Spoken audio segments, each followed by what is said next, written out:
네, 안녕하십니까. 안태육정입니다. 오늘 또 비가 많이 오고 있습니다. 오늘 이제 특별한 손님 모시고 삐딱 토크 해보도록 하겠습니다. 오늘 나와주신 분들 소개해드리겠습니다. 배장환 충북대 의대 병원 교수의 비상대책위원장이 오셨습니다. 안녕하세요. 안녕하십니까. 김남균 충북인 뉴스 편집국장님 오셨습니다. 네, 반갑습니다. 안녕하세요. 네. 지금 우리가 의대 정원을 늘리는 문제로 지금 뭐 극단적인 이제 갈등 상황이 이제 벌어지고 있지 않습니까? 최근에 윤석열 대통령이 담화문도 발표했습니다만 뭐이 문제가 쉽게 풀릴 것 같지는 않아서요. 오늘은 이제 가까운 충북대 병원에 그 유명한 심장내과 교수로 계신 배장환 교수님 모시고 의사 또 의료계의 입장을 좀 훨씬 탄회하게 들어보고 김남균 국장님과 함께 또 지역 사회나 국민들의 생각은 어떤지 이런 것에 대해서 서로 말씀을 나누는 시간을 갖도록 하겠습니다. 그 교수님 요새 바쁘실 텐데 주로 어떤 분야를 치료하고 하시죠? 제가 주로 보는 거는 이제 협심증, 심근경색증, 고혈압, 고지혈증 이런 환자분들 보는데요. 그러니까 심근경색증이라고 하는 게 심장을 먹여서 내는 관상동맥이 동맥경화증이 파열되면서 혈전이 생기면서 막혀가지고 심장마비 생기는 병이거든요. 그 잘 치료를 해도 30일 사망률이 한 9에서 11% 정도 됩니다. 이렇게 10명 중에 1명이 돌아가시는 병이죠. 그런 환자분을 제가 보는 게 제 주특기이고요. 그 다음에 이제 외래에서 그 심근경색증, 협심증 환자분들 계속 보는 거랑 고혈압, 고지혈증 요런 만성질환 보는 게 제 일이죠. 아주 유명한 교수님이십니다. 전문의시고 요새 그 또 사표도 내셨잖아요. 예, 사표. 그래서 근데 일은 계속 하시는 거죠? 사표 수리를 해달라고 써낸 일자가 4월 21일이에요. 아 그때까지 네, 수리를 안 할 것 같은데 안 하면 어떻게 해요? 그냥 안 나와요? 그게 김 국장님께서 더 잘하실 것 같은데 이거 민법상 내면 기관장이 수리하지 않아도 사주면은 사직이 완성된다. 그러면은 저는 나가는 거죠. 출근 안 하고? 예, 근데 그 전에 출근을 안 하면은 저거죠. 그 뭐라고 그러죠? 유효기간이 있는 거니까? 그렇죠. 그 출근을 불법으로 안 하게 되는 거죠. 그러면 안 되죠. 병원은 지금 어떻게 운영되고 있습니까? 상태가 많이 안 좋습니다. 지금 뭐 인턴, 레지던트 이런 분들이 거의 안 나오는 거죠? 그렇죠. 그러니까 저희가 1년에 인턴 선생님이 30명에서 32명 정도 받거든요. 50명 졸업하는데 병원이 아직도 작아가지고 50명도 다 소화를 못해요. 32명 정도가 들어와요. 네. 18명은 다른 데로 가야 되는 거지, 다른 병원으로 이미. 네. 근데 그 32명이 들어와서 3월 달부터 근무를 했었어야 되는데, 네. 그리고 이제 3월 31일이 되면 네. 그 사람들의 명단을 쉽게 말해서 정부에다 올립니다. 우리 병원에 이런 사람이 근무하고 있다. 그게 이제 등록이 되는 거죠. 등록 기준일이 되는 거예요. 근데 그날을 넘겼는데 한 명도 안 오신 상태라서 어제 저희는 이제 결국에는 공식적으로 인턴이 없다라고 올렸어요. 그러니까 그럼 인턴도 없고 레지던트도 거의 그렇죠. 없고. 레지던트 선생님도 3개년이나 4개년 걸쳐갖고 116명이가 등록돼 있어야 되거든요. 네. 지금 등록된 분이 2분인가? 그래요. 나머지는 이제 교수님들이 그 치료하고 그렇죠. 진료하는 거예요? 교수들하고 간호사 선생님들하고 뭐 이렇게 하는 거죠. 그러면은 정상적이라고 그러면 예. 이제 인턴 과정을 받는 분들하고 그다음에 이제 우리 레지던트. 네, 전공의 과정 받는 분들이 총 몇 분 계신 거예요? 그러니까 정상적으로 인턴이 32명 정도 있고 레지던트가 전과에 걸쳐가지고 120명 정도 있어야 되는 거죠. 그러면은 150명 정도 있어야 되는군요. 네. 현재 이게 이제 병상과도 관련이 있는 건가요? 그럼요. 병상. 병상 가동률이 지금 40%가 안 되죠. 벌써 저희가 3개인가 4개 병동은 이미 닫았어요. 닫고. 그러니까 평소에 입원하시는 환자분들이 많이 가면 한 780명, 적으면 720명 정도 되는데 지금 300명대. 그 사표 내신 교수님은 몇 분이에요? 지금 이제 교수라고 해서 다 사표를 쓸 것 같지는 않잖아요. 왜냐하면 기초학교실에 있는 그 선생님들도 계시고 이렇게 하는데 저희가 생각하기에 이제 그 뭐랄까 병원에 환자를 직접 봐가지고 사직 대상이 되는 교수님의 지금 한 62% 정도가 사직서를 냈습니다. 그렇습니다. 네, 잘 알겠습니다. 좀 계속 이거에 대해서 이제 말씀 본격적으로 하도록 하겠습니다. 저희가 지금 유기농 친환경 농산물 저희가 배송받아서 이거 광고해드리고 있지 않습니까? 흑살림 마켓투유가 오늘 보냈습니다. 그래서 여기 있는 게 유기농 친환경 농산물이에요. 계란도 있고 뭐 고구마, 양파, 순두부도 있네요. 순두부, 참외, 뭐 이런 게 뭐죠 많이 있습니다. 대파가 안 왔네. 대파는 있었는데 너무 커가지고 또 아니, 그- 대파를 여기다 넣으면 괜히 또 하나라도 놓으셔야죠. 한 단은 아니라도 하나라도. 있던 거 뺐어요. 괜히 정치적으로 또 하도 이제 대파가 유명하셔서 이렇게 사과도 없네. 사과도 사과 안 왔습니다. 예. 그러네요 지금. 네. 예. 친환경 농산물 많이 사 드시기 바랍니다. 흑살님 마켓투입니다. 자 본격적으로 또 현안에 대해서 말씀을 나누도록 하겠습니다. 그 최근에 윤석열 대통령이 담화를 했지 않습니까? 그렇죠. 거기에 대해서 엊그저께. 뭐 의사나 또는 의료계 평가가 어떻던가요?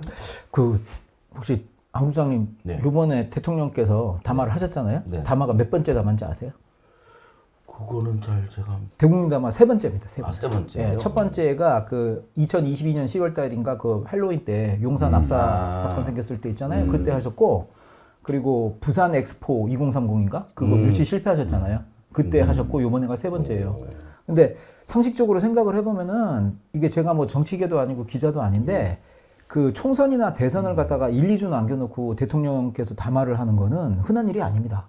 이 담화를 하면은 이게 정치에 관여한다고 그래가지고 되게 야당에서는 반대를 할 수밖에 없는 상황이 돼요. 그런데 그럼에도 불구하고 네. 지금은 총선이 9일 정도밖에 안 남았는데 지금 담화를 하셨잖아요. 예. 그 정도 이제 화급한 사안이라고 생각을 하시는 거겠죠. 근데 사실은 그 얘기를 저희가 저는 외래 진료 중이라서 처음부터는 못 듣고 끝나고 이제 저 녹화본을 봤거든요. 네. 51분 동안 하시는데 한 14,000자 정도 얘기를 하셨죠. 그 중에서 대부분 이렇게 의사 집단을 안 좋게 말씀하시는 거에 한 47분 정도를 할애하셨어요. 처음에 이제 시작하셨던 내용이 의사들 월급 안 깎이니까 걱정하지 마라. 아. 이렇게 시작을 하셨거든요. 근데 그렇게 하면은 이게 그렇게 되면은 들으시는 분들이 야, 역시 의사들이 돈 때문에 저러는구나. 대통령이 그거를 걱정하시는구나. 이렇게 인식할 가능성이 많단 말이에요. 그리고 지금은 현실적으로 어떻게 해야 되냐면 의료 체계가 지금 완전 붕괴 상태로 가버렸잖아요. 네. 왜냐하면 의과대학 학생들이 거의 전부 다 쏙겁을 해서 안 들어오고 있죠. 1학년만 예과 1학년만 들어요. 우리나라는 그 대학교 1학년이 되면은 전과라든가 반수를 많이 해가지고 1학년들은 휴학을 못하게 하는 법이 있다고요. 네. 그러니까 그거는 의예과 학생만 있고 나머지 5개 학년이 전부 다 전국의 학생들이 전부 다 수업을 안 듣고 있고 인턴 레지던트 선생님들이 전부 다 사직서를 내서 없잖아요. 네. 그러니까 이렇게 이 문제가 해결이 안 되면 인턴 레지던트 학생이 없다 이게 문제가 아니라 내년에 들어올 자원이 없는 거예요. 계속 이렇게 연구하는 데서 가거든요. 그리고 교수들이 지금은 이제 2월 20일 날부터 했으니까 이제 7주 되잖아요. 네. 7주 동안 계속 당직을 나눠서 하고 있는 거예요. 네. 예를 들어서 이렇게 생각을 해봅시다. 어떤 특정 과가 있어. 근데 그 과에 교수님이 4명이야. 네. 근데 입원 환자가 1명이라도 있어. 그럼 그 과가 당직을 해야 될 거 아니에요. 그 4명이면은 한 달이 32일이니까 한 달에 8일을 계속 병원에서 자야 되는 거예요. 그런 상황이 지금 벌어지고 있네요. 그러니까 피곤해서 막 힘들어 죽겠다 이런 상황이 되어버렸죠. 그런데 거기에서 이제 얘기를 하시는 게 문제를 해결할 방법을 말씀을 하셔야 되잖아요. 네. 어떻게 하든지 해결책을 주셔야 되잖아요. 정부의 입장에 할 거는 뭐냐면은 정부는 원칙적으로 어떤 단체냐 제가 생각하기에는 법과 원칙 아래서 권한을 가진 단체예요. 이러이러한 일을 추진을 한다. 근데 거기에 대해서 권리는 없어. 정부는. 정부는 권리는 없죠. 근데 그러려면 문제를 해결을 하셔야 되는데 그때 얘기를 들어보시면은 사실은 문제 해결에 대한 얘기는 하나도 없어요. 그러니까 지금까지 말씀하신 거를 계속 반복한 거예요. 전공의들이 나갔다, 무책임하다, 환자 곁을 떠났다, 그리고 교수들도 나가려고 한다. 이런 얘기만 계속 하시고 그 다음에는 돌아오게 하는 방법에 대해서 어떻게 얘기를 하냐. 근데 그 얘기는 또 없었어요. 그냥 어떻게 얘기하셨냐면은 2,000명은 정부에서 면밀한 조사에 의해서 얻어낸 최소한의 증언 수차다. 이것조차 포기를 한다면은 국민과 대통령이 정부와 대통령이 국민에게 해야 될 일이 아니다라고 딱 얘기를 하셨단 말이에요. 그러니까 정말 이게 단단하게 얘기를 하신 거예요. 하나도 해결할 방법은 없다. 그냥 의사들이 지금이라도 잘못했다고 얘기하고 들어와라. 의대생도 돌아와라. 이 얘기거든요. 그러니까 그 얘기 끝나자마자 이제 대통령실에서 그 저쪽에 그 뭐라고 그래 수석이 나오셨는데 정책실장이 나오셔가지고 대통령께서 유연하게 말씀하셨다.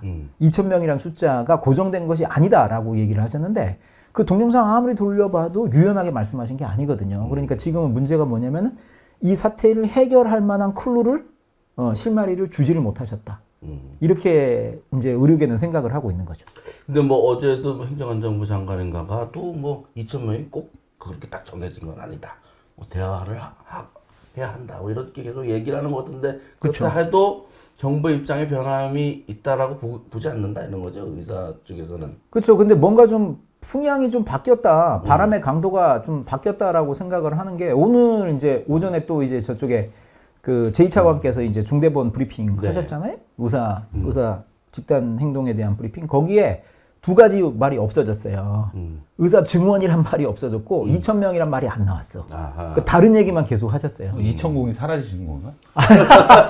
근데 그건 아닌 것 같고 지금은 2,000명이란 말을 하는 거에 있어서 정부가 가져야 할 원칙이 없어진 것 같아요. 그러니까 1, 2주만 전만 하더라도 무조건 2,000이야 였는데 자꾸 여기저기서 그게 아닌 것 같다고 하니까 대통령께서는 2,000명이라고 계속 말씀하시는 거고 주변에 있는 수석이라든가 아니면은 차관께서는 2,000명이란 말을 잘 안 하시려고 하는 것 같고 그런 분위기가 저는 그냥 느껴진다. 네, 알겠습니다. 그럼 이제 국민적인 궁금증, 그다음에 의사나 이제 의료계 입장 이런 거를 조금 더 구체적으로 좀 쉽게 방식으로 얘기를 해볼까 합니다. 교수님께서는 어쨌든 그 의사가 부족해서 의대 정원을 늘려야 한다. 이게 뭐 정부뿐만 아니라 국민들도 여기에 대해서 동의하시는 분들은 적지 않은 것 같습니다. 그렇죠. 여기에 많죠. 대해서는 이제 교수님이나 그런 의료계 의사들의 생각은 어떻습니까? 그러니까 지금은 몇 가지 말씀을 좀 드리자면 이게 좀 생각보다 복잡한 문제예요. 쉽게 설명을 드리려고 해도 잘 안 돼. 이게 왜냐면은 의료 체계에 대한 이해가 대부분은 별로 없어요. 별로 없고 그리고 다른 나라의 의료 체계에 대해서는 더더욱이나 잘 모르죠. 대부분 야, 나 미국에 여행 갔는데 의사 보기 진짜 힘들었어. 응급실에 한번 갔더니 $4,000 나왔어. 뭐 이런 얘기만 하시잖아요. 그런 거기 때문에 비교하기 어려운 대상이라서 설명하기가 어려운 게 있어요. 그런데 기본적으로 이렇게 생각하시면 되는데 그 정부에서 지금 의사 증원이 필요하다고 하면서 증거를 대고 있는 게 몇 가지가 있잖아요. 네. 그러니까 예를 들어서 OECD 국가 한 30몇 개가 매년 통계를 내요. 네. 그거 의료만 내는 게 아니라 뭐 저쪽에도 냅니다. 문화도 내고 교육도 내고 사회도 내고 경제도 내고 그러거든요. 거기에 이제 의료지표 통계라는 게 있어요. 의료지표 통계. 그렇죠. 거기에 보면은 인구 1,000명당 활동하는 의사 수가 몇 명이냐라는 거를 얘기를 하는 거예요. 근데 이제 우리나라가 지금 2.6명 정도 된다. 네. 인구 1,000명에 2.6명. 근데 OECD 평균은 3.2명 정도 된다. 이렇게 얘기를 하면서 이거 봐라. 1,000명당 의사 수가 0.6명 정도 부족하니까 그래서 여러 가지 문제가 벌어진다. 첫 번째는 뭐가 벌어지냐면 소아과 오픈런이 벌어지고 있고 그리고 두 번째가 지역 의사 수가 적어가지고 지역을 지키는 의사가 적다라고 한다. 이런 얘기를 계속 하시는 건데 첫 번째로 따져보면은 그러면 이렇게 생각을 하면 되는데 그러면은 OECD 국가의 주변을 좀 이렇게 봐야 될 거 아니에요. 네. OECD하고 우리만 비교하는 게 아니라 우리가 생각하는 괜찮은 나라 그리고 우리가 생각하는 이거는 좀 우리가 안 따라갔으면 좋겠다 이런 나라의 통계를 봐야 되는데 그 통계는 한 번도 얘기를 해준 적이 없어요. 예를 들어서 일본 같은 경우에는 인구 1,000명당 활성 의사 수가 어떨 것 같으세요? 우리보다 선진국이라 더 많을까요? 많을 것 같은데. 그럼 다들 그렇게 생각하죠. 네. 우리랑 똑같습니다. 아 그래요? 2.6명. 그래서 저는 일본이 우리나라보다 크게 선진국이라고 생각하지 않아요. 그럴 수 있죠. 그러면은 조금 더 선진국으로 가서 미국. 미국도 더 많지 미국은 않을까요? 또 의료 선진국이라고 보기도 힘들잖아요. 그쵸. 사실은. 미국이 OECD 평균보다 훨씬 적어요. 적어요. 자, 그러면은 그러면은 지금 정부 얘기는 뭐냐면 의사 수를 많이 넣으면 의료가 좋아질 거라고 생각을 하시는 거예요. 그러면은 이거를 표를 쫙 연장시켜서 의사 수가 제일 많은 나라가 어딘지를 먼저 봐야 되잖아요. 의사 수가 제일 많은 나라가 어딜까? 그러면은 그 북유럽 쪽일까요? 막 그렇게 생각하죠. 스웨덴 이런 데, 그죠? 그렇게 스웨덴도 높은 나라 중에 하나예요. 제일 높은 나라는 그리스예요. 그리스. 그리고 포르투갈. 거기서 치료받고 싶으세요? 그건 아니잖아요. 근데 그리스하고 포르투갈은 왜 이렇게 의사가 많냐? 그 의료 구조 자체가 완전히 공무원식입니다. 그러니까 똑같은 월급을 받으면서 자기가 일을 갖다가 천천히 하고 적게 하는 게 가장 이득인 구조예요. 그러니까 그리스는 어떻게 되냐면은 그리스가 1년, 그러니까 하루에 진료하는 환자 수가요. 네. 우리나라의 6분의 1 정도밖에 안 됩니다. 그 6명이 우리나라 한 명이 하는 예, 정도 그렇죠. 수준? 예. 그러니까 외래 진료 양 자체가 엄청 적어요. 수술도 당연히 적게 하죠. 그러니까 어떻게 되냐면은 영국 같은 나라가 최근에 막 의사 숫자를 많이 늘리고 있거든요. 네. 근데 영국이 의사를 갖다가 그거를 계속 얘기를 하세요. 1년에 7,000명을 늘리려고 한다. 근데 1년에 7,000명을 늘리려는 이유가 뭔가? 그걸 한번 들여다봐야 되잖아요. 그렇게 하는 이유가 뭐냐면은 영국의 병원에 가보신 적 없죠? 네. NHS라고 그래가지고 영국 병원 가면은 영국 의사가 없습니다. 아, 그래요? 전부 다 파키스탄, 인도 의사들이에요. 예. 영국 의사들은 다 어디로 가는 영연방 국가로 다 나가버렸어요. 그 나라가 워낙 공무원 조직이기 때문에 급여가 높지도 않고 그래도 우리보다 높아. 근데 일을 하기가 싫어. 왜냐하면 자기가 더 일을 해가지고 월급을 더 받고 자기의 능력을 보여주고 싶은데 그렇진 않아요. 그러니까 다 어디로 가냐면 미국, 카나다, 오스트랄리아 이런 데 가고 사립병원에 다 취직하고 있습니다. 아. 그러니까 그 사람을 메꾸려면 두 가지 방법밖에 없어요. 의과대학을 무한 공급을 하든지 아니면은 파키스탄하고 인도 같은 데서 제3국 의사를 막 수입을 하든지 이렇게 하는 거예요. 그러니까 NSS가 지금 점점 어떻게 되는 거예요? 조직이 붕괴되는 태세로 가고 있는 거죠. 그러니까 국가 돈을 들여가지고 막 의사 양성을 했는데 그 의사는 나가고 새로 수입해야 되고. 제가 캐나다에서 그 얘기를 좀 들은 적이 있어요. 갔을 때 그 캐나다 분들이 생각보다 저희는 이제 미국과 뭐 형제국가 뭐 이렇게 생각을 하는데 미국이라는 나라가 저게 나라냐 하면서 예를 든 것 중에 하나가 의료죠, 의료. 예. 그리고 또 캐나다에서도 가장 이제 어려움을 겪고 있는 게 캐나다가 아까 말씀하신 대로 이제 다 공무원이고 이제 공공의료 체계에서 이제 딱 있으니까 거긴 또 무상교육이잖아요. 그렇죠. 이렇게 기껏 공부를 시켜놓으면 국경선 넘어서 미국으로 가는 거예요. 거죠. 네. 그래서 의사 수가 좀 많이 부족한데, 예, 맞아요. 그래도 이제 거기서는 나름대로의 뭐 그 캐나다의 그 자기네들의 의료 시스템에서 자부심 되게 크더라고요. 그럼요. 예, 맞습니다. 왜냐하면은 미국하고 카나다랑 비교를 해보면요, 그 카나다는 미국 없으면 살 수 없는 나라예요. 아시다시피 미국이랑 이게 저기 그 국경이 연결돼 있고. 제가 기억하기로는 카나다 인구의 70%가 미국 국경에 120km 안에 삽니다. 그 정도로 미국의 의존도가 크죠. 그래서 항상 보면은 미국에 대해서 좀 이렇게 저기가 있어요. 컴플렉스가 있다고. 근데 그 친구들이 자랑하는 건 뭐냐면은 카나다의 정치적, 문화적 다원성하고 우리가 갖고 있는 의료 체계라고 얘기해요. 미국보다 훨씬 낫다. 그런데 이 문제는 이런 거예요. 카나다가 예를 들어서 가끔 가다가 이제 연세 드시고 그러면 이 관절염이 너무 심해져 갖고 무릎이라든가 엉치 관절이 나빠져서 갈아 놓는 수술을 해야 된다. 네. 그 수술을 하면은 대기 일자가 얼마일까? 엄청 아프면 수술하게 되죠. 예. 그 우리나라는 수술 대기 일자가 얼마나 되나요? 한 달 안쪽 아닙니까? 우리나라는 OECD의 통계를 그거를 10년째 안 보내고 있어요. 아, 그래요? 왜냐? 통계 왜곡이 생긴다고 다들 싫어해. 우리는 0이에요, 0. 바로 현실적으로 그냥 이거 MRI 찍어갖고 수술 필요하다 그러면은 대부분 잡으면 한두 주 내로 한다고요. 그러니까. 예. 근데 북미, 유럽 전부 다 이 무릎 관절이라든가 힙 관절 갈아놓는데 수술하는데 4개월 정도 되게 합니다.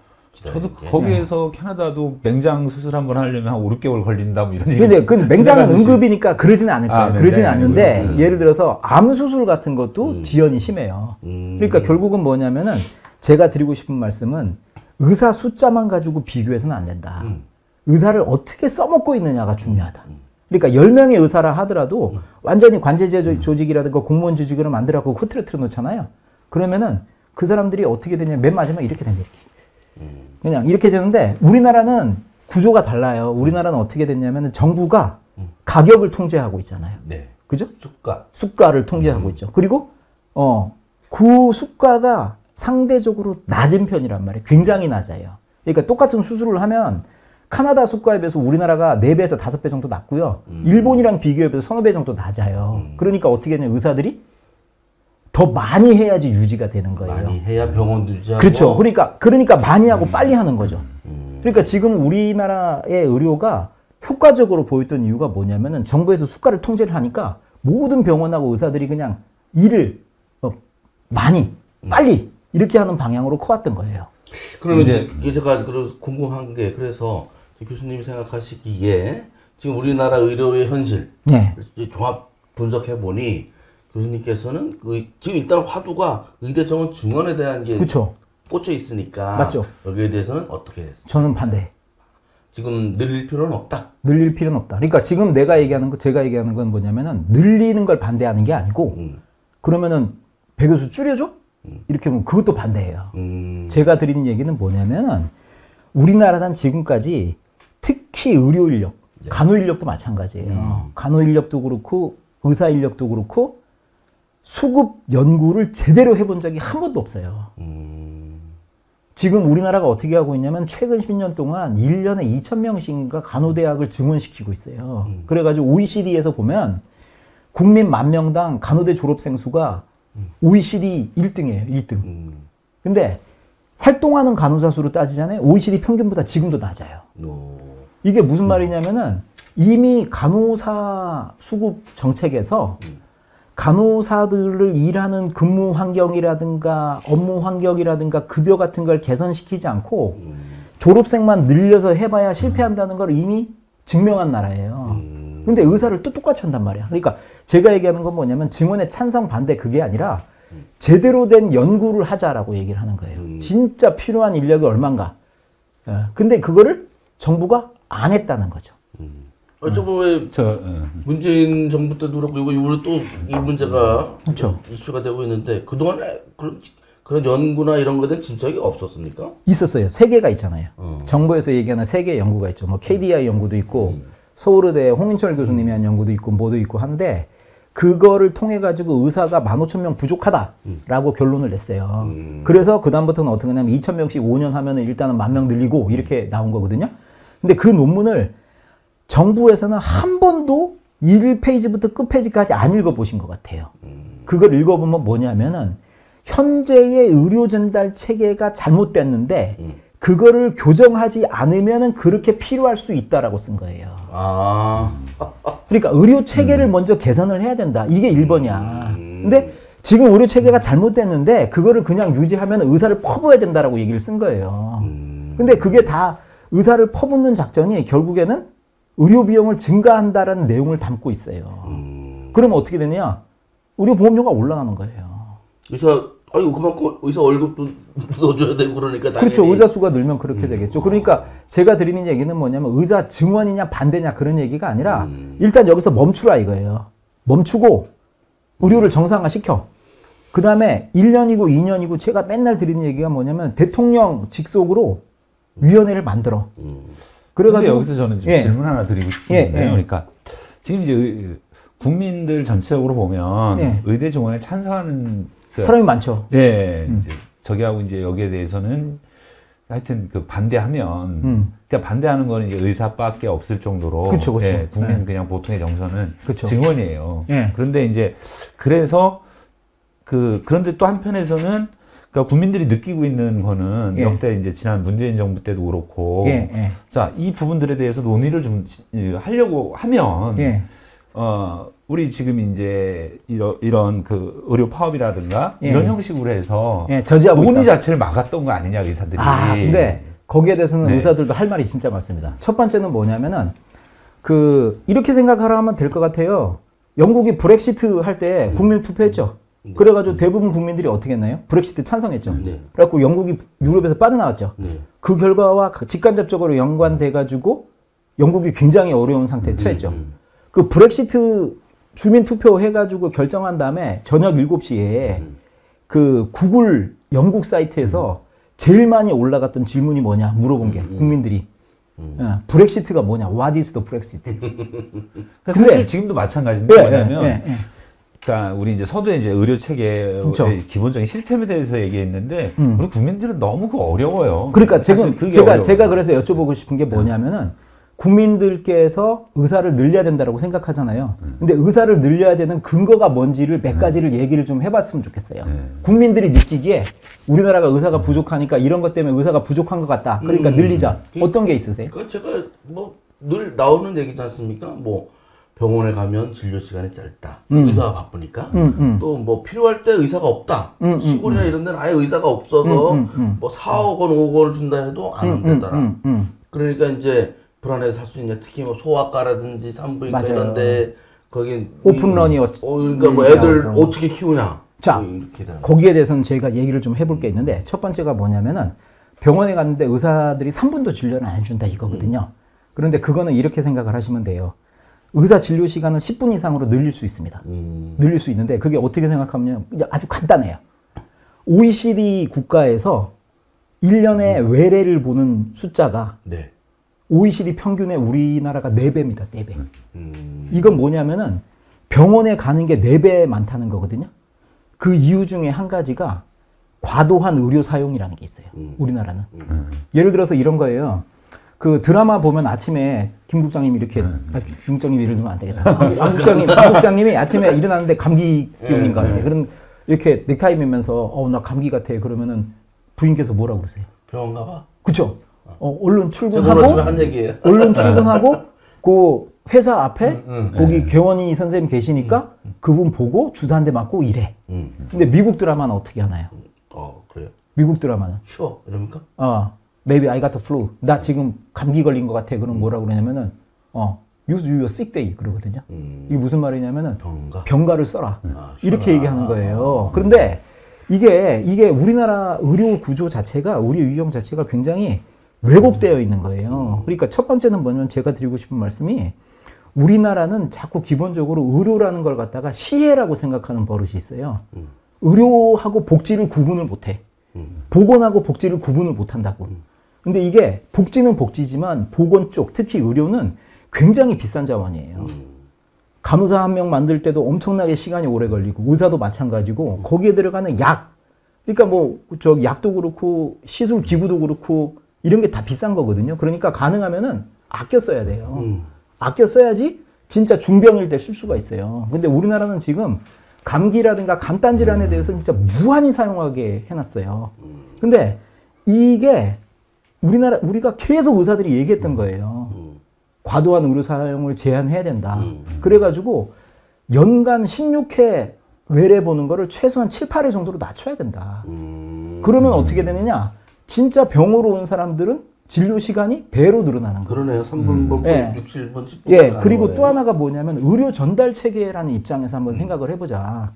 우리나라는 어떻게 돼 있냐면요. 해남에서 나 고혈압인데 아침에 명의를 딱 들었더니 고혈압 명의가 딱 나오는 거예요. 그거를 보고 저분이 삼성서울병원에 있구나. 그래서 이름 적어. 그 다음에 신청을 해. 그러면 해남에서 버스 갈아타고 KTX 타고 수서역까지 가면 수서역에 내리면은 거기서 셔틀버스 타고 삼성병원 갔다가 다시 돌아오는 거예요. 하루를 다 보내. 그런데 이게 정상적인 의료 구조냐. 그래서 생각 좀 해봐야죠. 그러니까 이게 봐요. 그러면은 그분들도 지금은 상급종합병원으로 가려면은 개인병원에 가셔야 되거든요. 개인병원에 가서 소견서를 받아야 돼요. 근데 그분들이 앉으셔가지고 자, 제가 검진 받았는데 고혈압이라는데요. 이렇게 하면은 개인병원 선생님이 당연히 진료를 보죠. 진료 보고 고혈압이네요. 고혈압약 드시면 돼요. 이렇게 얘기를 하면 바로 그렇게 얘기한단 말이에요. 나는 그럼 삼성서울병원 갈 테니까 소견서 써놔라. 근데 소견서를 갖다가 어르신 이거는 삼성까지 갈 필요가 없어요. 그냥 고혈압약 여기서 드셔도 돼요. 그러면은 죄송한 말씀이지만 이게 현실적으로 그냥 말씀드리면 내가 가겠다는데 당신이 왜 말려? 이렇게 되거든요. 이게 무슨 뜻이냐면 우리나라는 국민개보험 국가죠. 태어나면 의료보험이 부여되는 국가입니다. 그죠? 물론 당연히 아버지가 의료보험료를 내지만 그런 국가에서 상급종합병원이나 종합병원으로 가는 결정을 환자나 보호자가 하는 나라는 이 세상에 어디에도 없어요. 한국밖에 없어요. 상급종합병원에 경증 환자가 계속 몰려들어가지고 정부가 뭐라고 그러면 상급종합병원에 경증 환자를 회송하라고 얘기해요. 돌려보내라. 그러면 어떻게 하냐면 만약에 고혈압하고 고지혈증으로 보시는 환자분을 갖다가 제가 설득을 해서 개인병원으로 가게 만들잖아요. 그러면 정부에서 병원에다가 인센티브를 줘요. 근데 이게 좀 납득이 안 가는 게 상급종합병원에 경증 환자가 포션이 몇 % 이상 되잖아요. 그러면 상급종합병원 타이틀을 잃어요. 그러면은 수가가 왕창 내려가는 거예요. 대학병원 타이틀을 잃게 되는 거예요. 그러면은 처음부터 어떻게 했어야 되는 거예요? 경증 환자는 상급종합병원을 안 사용하게 했어야 되는 거예요. 그러면은 돌려보는 데 들어가는 비용이 없는 거죠. 근데 우리나라는 어떻게 돼 있냐면은 제가 말씀드린 게 보건하고 복지를 자꾸 헷갈린다고 하시는 게 보건도 이렇게 생각하세요. 국민이 원하면 어느 병원이나 갈 수 있게. 국민이 원하면 아무리 경증이라도 서울 가서 진료 볼 수 있게. 이렇게 하는 거예요. 근데 그게 이렇게 되면은 계속 어떻게 되느냐. 경증 환자로 보건의료를 오버로드를 걸게 됩니다. 이런 상태를 먼저 해결을 하고 의사하고 간호사 수급 문제를 얘기를 해야 되는 거예요. 자, 그래서 제가 이제 요게 이제 우리나라 의료 시스템의 근본적인 문제는 무엇이냐라고 하는 그 질문과 연결이 되기 그렇죠. 때문에 네. 이 포인트를 계속 이어서 가도록 하겠습니다. 후보자님 말씀하시죠. 자, 그래서 이제 교수님 같은 경우에는 일단 현재의 의대 증원에 대해서는 일단 본인은 멈추고. 예, 멈춰라. 그리고 동의하지 논의를 않는다. 하라. 예. 네. 자, 그런데 이제 우리 충북대, 우리 지역으로만 와서 충북대학교 병원으로만 얘기를 해보면 네. 제가 이제 그 우리 권순길 예. 교수님 같은 경우에는 우리 충북대 병원은 예. 계속해서 예. 그러니까 현재 이제 49명의 의료 정원을 갖다가 예. 80명에서 100명 정도 늘려준다. 수준으로 늘려달라라고 주장을 해왔고 맞아요. 또 저도 그걸 그렇게 관철하기 위한 여러 가지 활동을 그렇죠. 펴왔다라고 한 10년 했어요. 동안 그래왔죠. 그러면 전국적으로는 사실 의대 정원이 늘어나는 거는 문제가 있는데 왜 그럼 충북대 병원은 좀 늘어나야 된다라고 해왔던 거죠. 그 얘기는 제가 드릴게요. 예. 그러니까 첫 번째는 뭐냐면은 의사를 증원을 시키려면은 순서를 잘 정해야 되는데 첫 번째가 국가적으로, 사회적으로, 권역적으로 의사가 필요한가? 그 생각이 첫 번째, 진짜. 그리고 두 번째는 그 사람의 정도를 갖다가 이 교육기관에서 교육시킬 수 있는 환경인가? 만약에 진짜 의사가 필요한데 교육 환경이 안 되면 돈을 더 넣어야 되는 거죠. 그죠? 네. 그렇게 해야 되는데 의과대학 교육이라고 하는 게 기본적으로는 강의하고 실습으로 구분돼 있죠. 근데 강의 같은 경우에는 의과대학은 어떻게 생각하고 있냐면 그냥 우리가 그렇게 하는 게 아니고요. 세계의학교육평가단이라는 게 있고 우리나라도 한국의학교육평가원이라는 데가 있어요. 거기에서 강의, 우리가 얘기하는 강의, 네. 강의는 80명 정도까지 하는 게 수월성과 탁월성이 가장 좋다라고 돼. 이게 왜 그러냐면은 의과대학 교수가 학생 수에 비해서 상대적으로 굉장히 많은 단과대학이에요. 그러니까 다른 단대에서 보시면은 뭔 놈의 교수가 저렇게 많냐 이렇게 얘기해. 충북대학교 전체 정교수가 777명인데 의과대학이 131명입니다. 근데 학생 수는 엄청 작죠. 근데 이게 왜 그러냐면은 전문 분야별로 다 교수가 나눠져 있어가지고 지도를 하기 때문이에요. 강의를 하는 거는 비슷한 과에서 할 수 있거든요. 근데 본과 3학년 돼갖고 실습만 딱 나와도 학생한테 가르치는 게 전문 과목에서 가르치는 게 학생들한테 훨씬 더 이득 큽니다. 근데 문제는 이게 뭐냐면은 50명짜리 강의실을 쓰는 거나 80명짜리 강의실을 쓰는 거나 들어가는 교수 숫자라든가 의료 자원의 숫자가 비슷해요. 우리가 왜 50명이 됐냐면은 우리가 지금 의과대학 만든 게 85년인가 뭐 그렇잖아요. 네. 그때 사실은 국립대학에다가 작은 대학에다가 의과대학을 만드는 게 정부의 과제 중에 하나였어요. 왜냐면은 이게 국립대학이 없으니까 여기에 중심축이 없다. 의료에. 그래가지고 조그만 의과대학이 많이 생겼어요. 그러니까 후발 의과대학이라고 그래가지고 몇 군데 있어요. 사립대가. 충북대가 국립대 중에서 가장 작은 아니죠. 건 아니고요. 충북대, 의대? 제주대, 강원대가 작죠. 그리고 사립대에서는 아주대, 예. 그리고 성균관의대 이런 데가 작아요. 그게 이제 후발 의과대학이에요. 그런데 우리 대학 같은 경우에는 그때 이제 50명을 하면서 예를 들어서 교수가 100명이면 가르칠 수 있다. 120명이면 가르칠 수 있다. 그럼 지금 우리가 130명 갖고 있다 그랬잖아요. 80명이 돼도 130명으로 교육이 가능합니다. 그러니까 그게 교육의 수월성과 타결성이라는 게 있거든요. 그러니까 비용을 들였을 때 어느 정도까지 가르칠 수 있냐. 그래갖고 지금 우리 의과대학 같은 경우는 강의실 같은 것도요. 한 80명 정도가 수용되게 다 이미 만들어져 있어요. 그리고 우리는 어떻게 기본적으로 되어 있냐면은 충청북도가 도세에 비해서 이게 좀 약간 이런 숫자라는 게 좀 무의미하기도 합니다. 근데 도민 숫자에 비해서 의과대학 정원이 얼마냐를 자꾸 따져본 거예요. 따져봤더니 우리가 지금 갖고 있는 의과대학 정원이 저기 어디야? 저기 충주대, 네. 건국대 거기에 뭐 40몇 명인가 좀 있죠? 그리고 우리 있잖아요. 이렇게 있는데 요거를 다 합쳐봐도 그러면 짧게 얘기하면은 광역 지자체 중에서 인구 10,000명당 의과대학 학생 정원이 가장 많은 지자체는 어디게? 서울? 라고 생각하지. 저도 서울일 것 같은데. 그쵸. 그게 아니에요. 강원도입니다. 강원도. 강원도가 강원도가 대비 이상하게 강원도가 인구는 적은데 거기에 강원대학도 있죠. 한림대. 한림대도 있죠. 있고, 뭐 성심병원 뭐 이렇게 해가지고 되게 많아요. 그래갖고 지금은 여기만큼도 우리가 안 된다. 그리고 또 많은 데가 전라도에 많아요. 전라남도.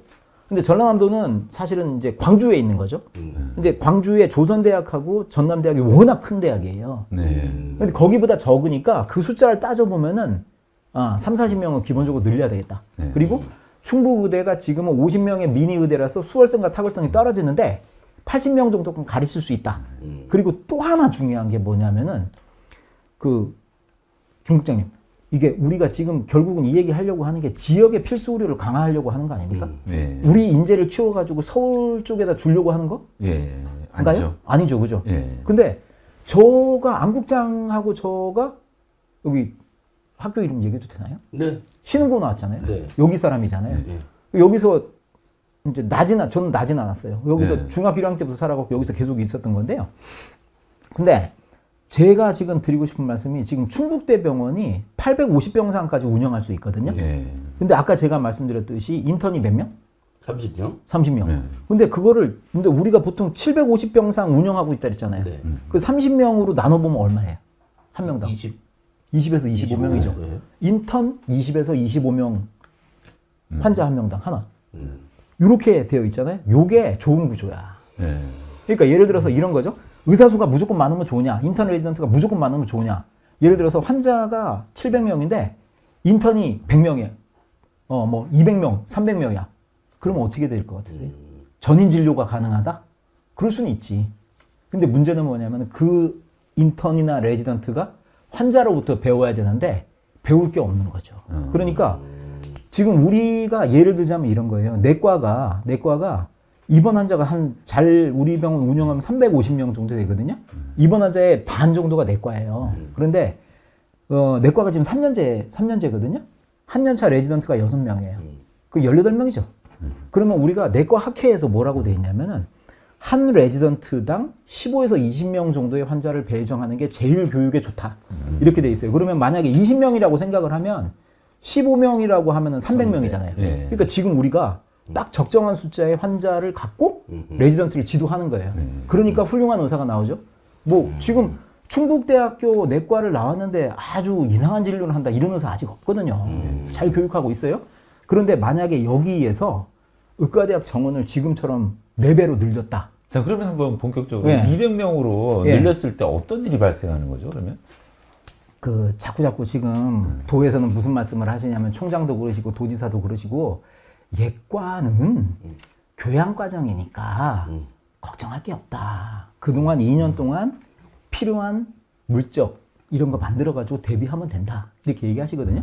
근데 그거는 20년 전 제가 이과 다닐 때 아니면 도지사께서 치과 다니신 건 40년 됐겠지? 네. 그때죠.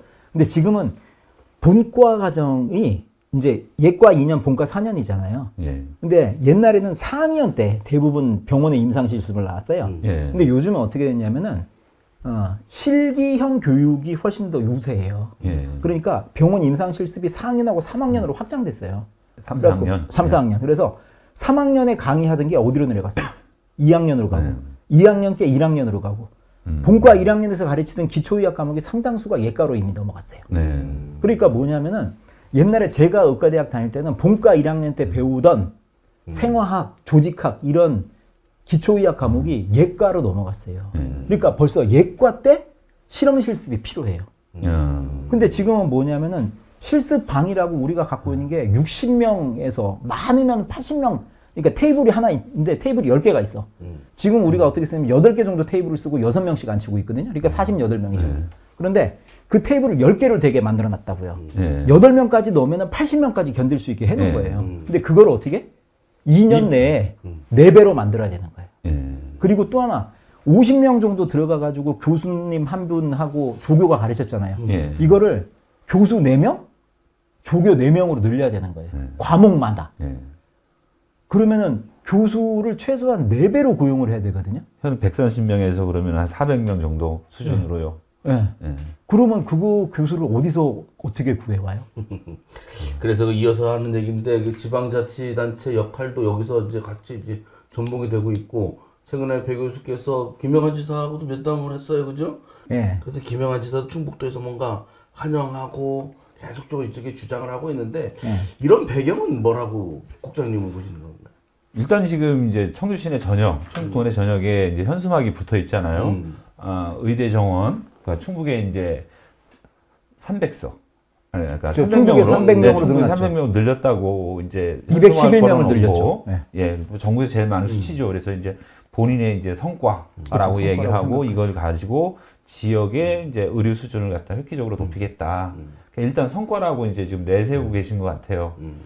근데 제가 이제 저는 의료 파업을 갖다가 찬성하는 입장은 아니에요. 빨리 좀 돌아와줬으면 좋겠다. 일반적인 국민들 눈높이에서 그렇죠. 생각을 하고 있는데 이야기를 들어보니까 이게 단순하게 의대 정원이 늘어나는 게 의대 정원만 늘어나는 문제가 아니더라고요. 실제로 이제 금방 교수님께서도 말씀하셨듯이 교수를 확충해야 되고 그 교수 증원에 따른 또 국가 이제 재정이 뒤에서 뒷받침돼야 되고 그 다음에는 단순하게 대학의 문제가 아니라 실제로 이제 수련병원 하고 있는 병원의 문제인데 의사 수가 이렇게 늘어나면 그에 맞게끔 적정한 수련 할 수 있는 수련 환경을 만들어야죠. 예, 그러니까 그러면서 결국적으로는 이제 병상 수가 늘어나야 되고 맞아요. 병상 수가 늘어나면 또 의사만 늘어난 게 아니잖아요. 또 그에 맞춰서 왜냐하면 또 간호 등급이 있어요. 그렇죠. 예, 잘하시네. 간호 등급 맞추려면 또 간호사 수도 이렇게 이만큼 늘어나야 되는데 사실 여기서 보면 결국은 이렇게 들어갔을 때 필요한 사회적 비용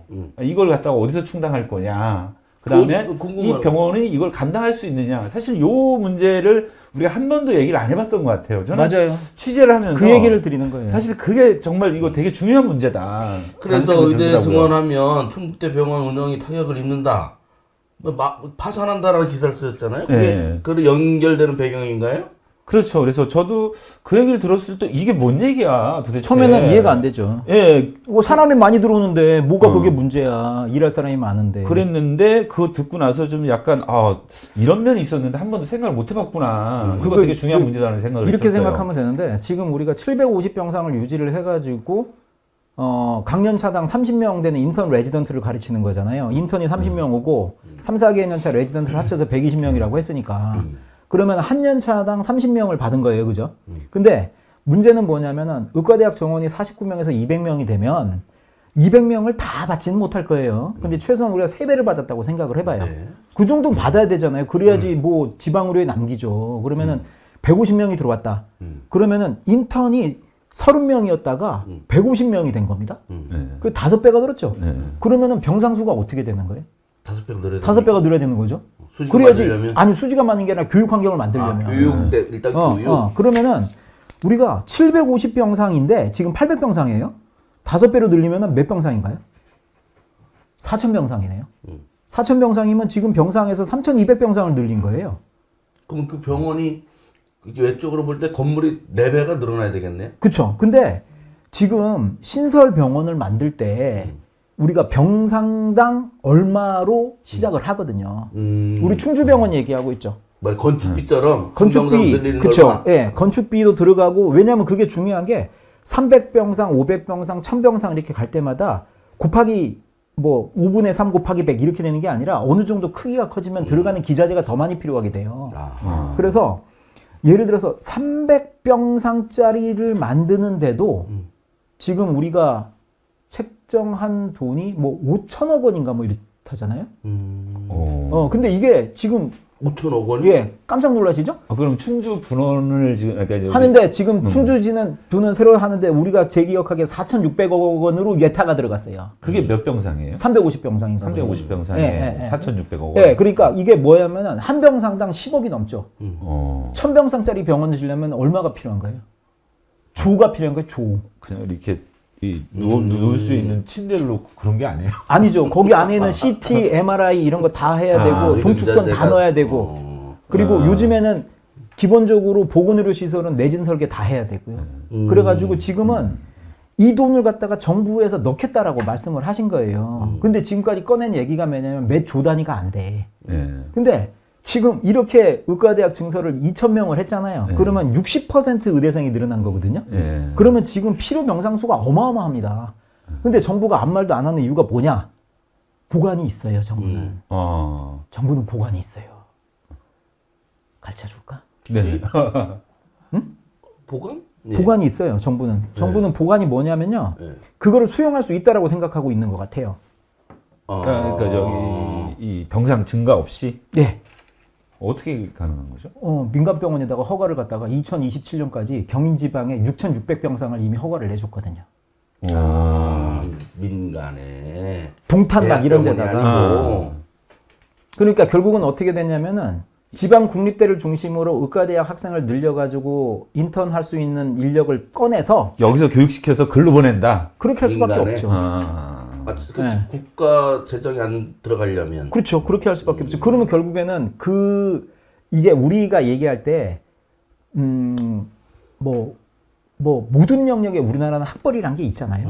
그런데 특히 대학병원에서 근무하거나 종합병원에서 근무하거나 이런 사람들은 두 가지를 중요하게 생각을 하는데 첫 번째가 의과대 어디나 중요해요. 네. 중요한데 또 하나 중요한 건 의국 어디 출신이냐. 이게 네. 무슨 말이냐면 레지던트를 어느 병원에서 수련했냐를 물어보는 거예요. 네. 저는 어디서 했어요? 충북대병원이요? 했죠. 저는 저는 충북대 졸업하시고. 그쵸. 의대 졸업하고 충북대병원에서 네, 그리고 하고. 끝나고 이제 심장내과 교수를 하려면 더 배워야 되니까 네. 그걸 이제 펠로우라고 하죠. 예. 펠로우는 어디서 했어요? 외국 가서 하셨어요. 서울대학병원에서 했죠. 서울대병원에서. 근데 제가 어디로 들어왔어요? 충북대병원으로. 그렇죠. 결국은 의국 출신이 중요한 거죠. 예. 그러니까 레지던트를 어디서 했냐가 되게 중요한 거예요. 예. 근데 만약에 이렇게 되면 충북의대를 졸업한 친구들이 여기에 자리가 있어 없어? 없어. 예. 그러니까 어디로 가? 수도권으로 예. 가. 그러면 그 사람들이 어디에서 대학병원에서 일하게 될 것 같으세요? 일단 전 이런 얘기를 들었어요.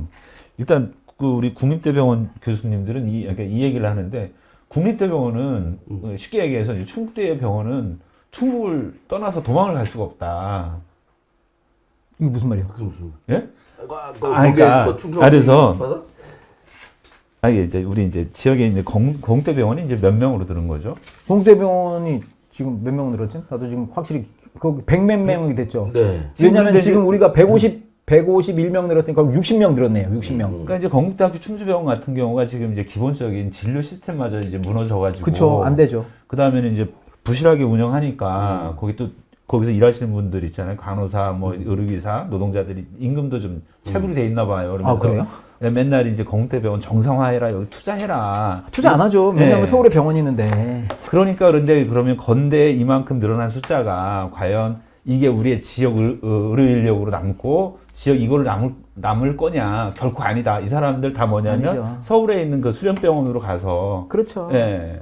거기에서 공부할 아니, 건데 그게 이게 이미- 지역 뭐 그게 이미 증명이 된 게 이런 거예요. 그런 얘기를 좀 지적하시는 이런 분들이 게 있더라고요. 그 울산대학교가 있죠. 울산대학교 네. 어디 있죠? 울산에. 울산에 있죠. 네. 근데 울산대병원도 있어요. 아, 울산대병원은 어디 있어요? 울산에 있는 게 울산이 아니에요? 있죠. 예. 근데 서울아산병원이 어디 아, 소속이죠? 맞다. 아산병원. 서울아산병원이 울산대학교에 소속돼 있어요. 아하. 근데 울산대학교 의과대학에서 울산에다가 의과대학을 만들 때는 울산에서 공부하고 울산에서 일하게 하려고 한 거죠. 네. 충북대처럼 그렇게 한 거예요. 근데 네. 그 사람들 다 인턴 레지던트 3, 4년 차 실습은 울산대병원서 안 하고 아산병원서 해요. 그 똑같은 일이 지금 충주에서 벌어지고 있는 거잖아요. 그러니까 지금은 얘기는 뭐냐면 제가 얘기하는 거는 의과대학 증원을 하는 거는 필요하다면 해야 돼요. 필요하다면은 200명, 2000명이 아니라 2만 명이라도 해야죠. 근데 의료 체계를 정상화 시켜놓고 필요성을 얘기를 해야 되는 거예요. 근데 의료 체계가 정상적이 아닌데 간호사를 계속 퍼붓고 의사를 퍼붓고 하는 결국은 뭐냐면 그게 다 장롱면허가 된다. 장롱면허가 되면은 뭐가 문제냐? 두 가지가 문제인데 한 가지는 그 사람의 경력이 단절되는 거잖아요. 또 하나는 뭐냐면은 의사랑 간호사를 만들 때는 엄청난 많은 비용이 들어가는 거예요. 그 비용을 땅에다가 버리는 거라고 생각을 하시면 되는 거예요. 그러니까 지금 정부는 굉장히 중요한 일이 시작을 하셨거든요. 저는 진짜 그게 마음에 들어요. 필수 의료 강화, 지역 의료 강화.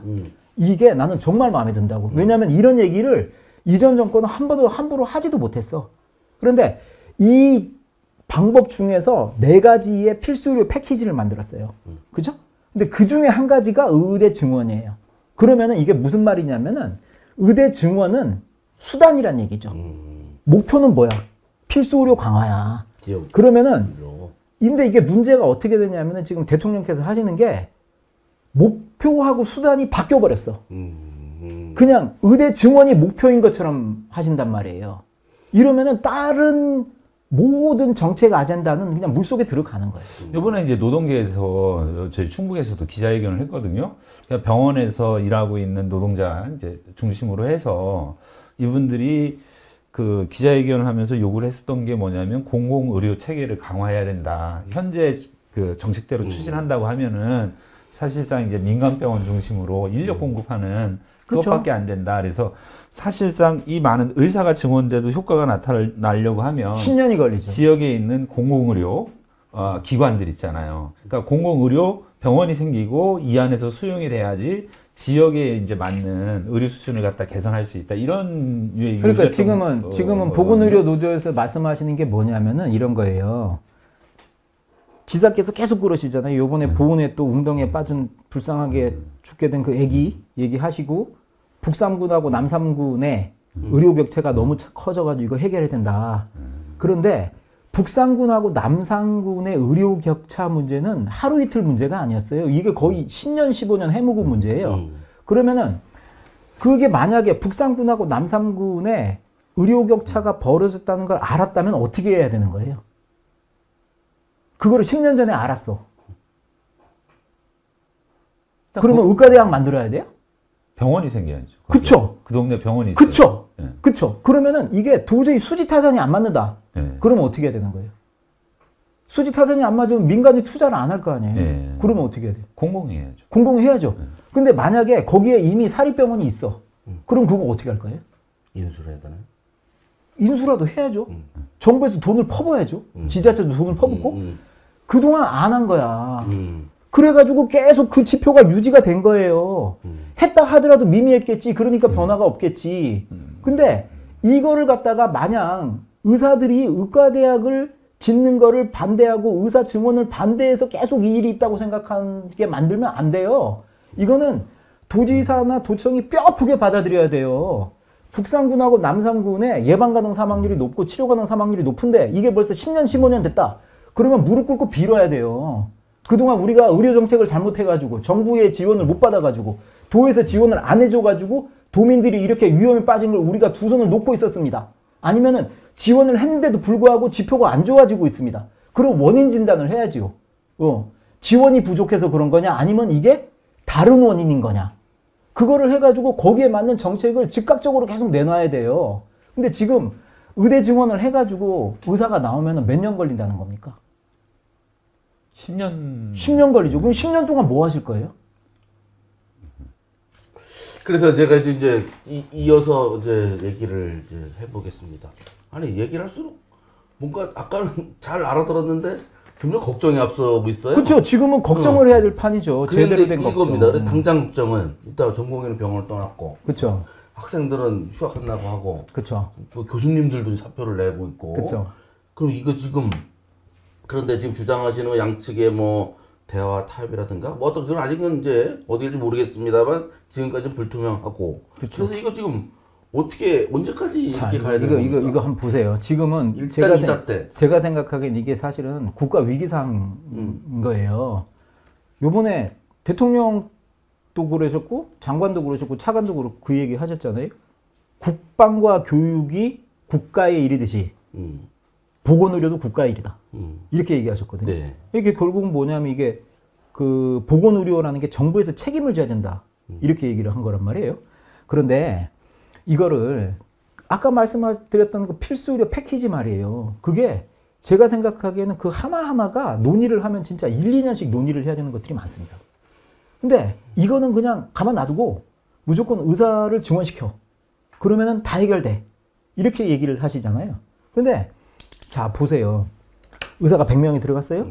근데 진짜 필수의료라고 생각하는 게 필수의료가 뭔지도 나는 잘 모르겠네. 근데 필수의료가 진짜 뭐 중증 환자 보고 응급 환자 보는 과라 쳐요. 그 여기로 들어가는 거는 100명 중에 30명 정도면 되거든요. 나머지는 안 급한 질환들도 있고 뭐 피부 미용도 필요해요. 지금 우리나라 이런 말씀 드리면 좀 불쾌하실지 모르겠지만 40, 50대 여자분들이 제일 많이 가는 게 피부 클리닉일 수도 있어요. 근데 그거는 뭐 필요할 수 있다고 생각해요. 그것도 뭐 필요악이라면 필요악이고 필요하다면 필요한데 다 좋아. 근데 일로 30명이 가고 일로 70명이 가면 되거든요. 근데 일로 30명이 안 가는 게 여기에 파이프가 고장이 났어. 그러면 어떻게 해야 돼요? 파이프를 갈아놔야 되잖아요? 체계를 바꿔야지. 네. 그래야지 일로 갈 거 아니야. 근데 이거는 가만 놔두고 물을 갖다가 4배로 아니면 2배로 부어주겠다. 그러면은 어디로 가나요, 그 물이? 다시 이쪽으로 더 가죠. 그러면 재분배가 악화된다고요. 그러니까 제 얘기는 뭐냐면은 첫 번째가 근거 없는 숫자에 매달릴 필요가 없어요. 벌써 제가 생각하기엔 이게 2, 3개월 동안 이미 이 문제가 논의가 됐잖아요. 그죠? 네. 근데 하나도 팽팽하게 안 들어가죠. 제가 얘기하는 건 아까 김 국장님이 말씀하셨던 대로 의사들이 자꾸 방해하는 것 같다. 그거 아니라니까요. 정부에서 연구를 내면 용역을 합니다. 근데 문제는 그 연구비 자체라든가 이런 게 굉장히 편향적이고 작아요. 그러니까 예를 들어서 이런 거예요. 국방부에서 용역 연구를 냈다 그러면은 용역 연구비를 국방부가 나갔다. 그러면은 그 용역 연구하는 사람들이 국방부에 이로운 자료를 쓰겠어요? 국방부에 안 이로운 자료를 쓰겠어요? 이건 뻔할 뻔짜예요. 그러지 말고 중립적 기구를 하나를 만성을 하는 거예요. 대통령 직속위원회가 있는데 거기에 의사, 간호사, 의료인력 추계 연구회가 있다. 그럼 거기에 의사도 들어가고 간호사도 들어가고 사용자도 들어가고 연구자도 들어가가지고 푸샥푸샥 하는 거야. 그래가지고 그거를 계속 발동시켜. 그래가서 그 연구 한 2년 정도 하면요. 상당히 정밀한 숫자 나옵니다. 그러면 그걸 갖고 시작을 하면 돼요. 그런데 아니 어느 과, 어느 대학, 어느 나라가 전체 정원을 갖다가 한 번에 60%를 늘리니까 이거는 가능치가 않고 아까 말씀드렸던 데 뭐냐면은 60명을 늘릴 수 있어요. 늘려가지고 뭐 졸업장 찍을 수 있겠죠. 근데 문제는 그 사람들이 우리가 원하는 함량이 잘 되어 있는 의료 인력으로 나올 건가? 거기에 의구심이 다 많잖아요. 그러니까 아까 말씀하신 것 중에 하나가 국민들이 대다수가 원한다. 근데 그게 알고 원하는 거 하고 잘 모르는데 그냥 그런 것 같아 라고 원하는 걸 수도 있어요. 그러면은 중요한 건 뭐냐면은 전문가들이 믿을 수 있는 기구를 만들어 가지고 전문적인 결정을 일부러 해야 되는 거예요. 그렇게 그게 이제 이번 사태 해결할 수 있는 방안인 거. 그렇죠. 그리고 대통령 직속으로 위원회를 만들고 지금 일단은 2월 이전으로 돌려놓고 그리고 처음부터 다시 지금 이 상태가 벌어졌잖아요. 제가 생각하기에는 이게 제가 계속 걱정하는 게 뭐냐면 의대 증원을 파기를 하고 뭐 그게 아니라 극단적으로 의대를 감원하기로 했어. 정원을 줄이자. 그러면 지금 나갔던 학생이라든가 인턴 레지던트가 다 돌아오냐? 안 돌아올 것 같아요. 왜요? 특히 레지던트들이 상당수가 안 들어오려고 그래 지금. 아니, 안 들어오면은 그 경력에 큰 손실 있잖아요. 그냥 자기는 일반의로 살겠다는 거죠. 아, 그 정도라는 얘기예요. 네, 그게 왜 그렇게 그런 말이 나왔냐면은 특히 필수 의료과, 뭐 내과라든가 외과, 산부인과, 응급의학과를 바라보는 정부의 시각이 어떤 건지를 너무 극명하게 보여준 거예요. 낙수 효과 이런 말을 쓰고. 결국은 뭐냐면은 옛날에 저희가 레지던트 시작할 때만 하더라도 성적 좋은 친구들이 감투정신이 있어가지고 내과, 외과, 산부인과, 소아과 막 이렇게 했어요. 근데 지금은 그쪽을 별로 안 하죠. 네. 성적 좋은 사람들이 오히려 어떻게 되는 거예요? 안과 막 이런 데로 가잖아요. 근데 왜 그러냐면 거기가 상대적으로 위험하지 않고 쉽게 말해서 벌이가 좋은 거예요. 근데 우리나라는 어떻게 했냐면 필수 의료과에 대해서는 내과, 외과, 산부인과, 소아과, 목숨에 달려있는 과 있잖아요. 그걸 수가를 무지하게 낮게 해놨어요. 그러니까 어떻게 되는 거예요? 의사들이 그 일을 하다가 보면은 벌이도 시원찮아. 근데 소송은 자주 걸려. 아까 제가 말씀드렸죠. 제가 보는 환자는 기본적으로 사망률이 10%라고. 10명 중에 1명이 우리가 아무리 최선의 치료를 해도 돌아가시게 돼 있어요. 근데 1년에 그 중에 1명이라도 소송 걸어봐요. 매동 불어주는 건 금방이에요. 이렇게 되니까 어떻게 필수 의료과에서 의사들이 점점점 빠져나가는 거잖아요. 그러면은 중요한 건 뭐냐면은 첫 번째 할 게 아까 제가 말씀드린 의료 체계를 고쳐야 된다. 의료 체계를. 그거를 건드리지 않으면은 그리고 지금 이 상태에서 계속 막 내과외과, 산부인과, 소아과 이런 데를 갖다가 낙수과라는 둥, 낙수 효과라는 둥 이렇게 의사를 많이 넣으면은 의사들끼리 자기들끼리 경쟁을 할 거래. 그래서 피부과 그러면 떨어져 나가면 내과 외과로 올 거래. 그런 식으로 하는 거를 정부가 조장하고 동조했어요. 국민 여론이 그렇다고. 근데 그렇게 되면은 막상 진짜 내과 외과 산부인과 소아과를 하려고 했던 의사는 어떤 기분이 들겠어요? 공부 못해서 절로 갔구나. 그렇죠.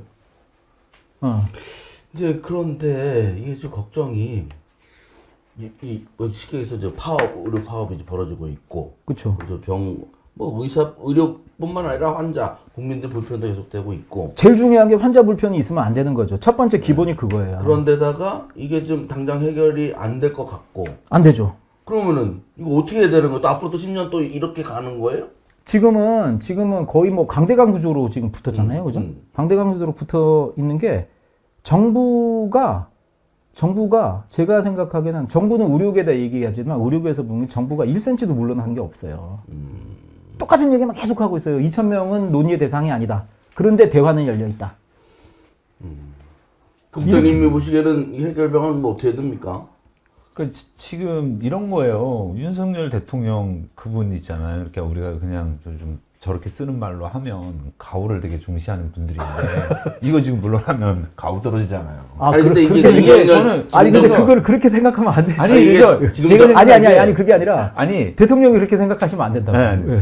근데 지금 완전히 서로 그러니까 한 발짝도 지금 그러니까 누가 먼저 양보하냐. 사실 우리가 이제 국민들이 바라는 거는 좀 한 발짝씩 물러서서 예. 뭔가 좀 해결의 실마리, 그렇죠. 대화의 장을 좀 예. 나와라라는 게 국민들의 바람이잖아요. 그렇죠. 그런데 누가 먼저 나올 거냐. 예. 그다음에는 그럼 한 발짝 물러서는 게 어느 정도 수준일 거냐. 그렇죠. 예. 양쪽 다 자존심이 걸렸다고 생각을 하는 것 같아. 예. 저도 의료계에 있지만 제가 제일 걱정하는 건 뭐냐면은 중증 환자 치료에 소홀함이 발생하면 안 된다. 이게 제일 중요한 거거든요. 그러니까 환자분이 불편함을 느끼실 수는 있어요. 근데 지금 상황에서 경증 환자분이 불편하게 느끼시는 건 정말 죄송하지만 2차급 병원하고 개인 병원에서 다 막아드리고 있어. 근데 지금 우리 충북대병원에서도 지금 그 얘기 했잖아요. 도저히 안 될 것 같으니까 의료진을 지금은 장기적으로 가서 너무 이게 오늘 표를 봤는데요. 30일 중에 20일을 당직한 교수가 있더라고요. 지금 남아 계시는 의사들 중에서 24시간 병원에 있는 건가요? 그리고 밥을 거기서 3끼를 계속 먹은 거예요. 네. 그리고 당직을 제일 많이 적게 하신 분이 한 달 동안에 그래도 3일, 4일 이렇게 하신. 이제 우리도 이제 연세 따져서 하니까. 근데 그게 3일, 4일 당직이라는 게 그게 한 주에 한 번 병원에서 잔 거거든요. 네. 이것도 만만한 일이 아니에요. 만만한 일이 아니죠. 근데 문제는 뭐냐면은 그게 중요한 게 아니라 우리는 그냥 갈아 넣겠다 이거야. 갈아 넣겠는데 제일 중요한 건 뭐냐면은 진짜 중증 환자분들이 우리의 치료를 못 받아서 문제가 생기는 일은 절대로 있으면 안 된다. 그거는 저희도 다 공감하고 있어요. 그러니까 다 당직을 하는 거예요. 밤에 당직을 하는 거고. 근데 문제는 뭐냐면은 숫자가 2,000명이라고 하는 거에 너무 매이지 마라. 중요한 건 뭐냐면 그게 근거가 있냐.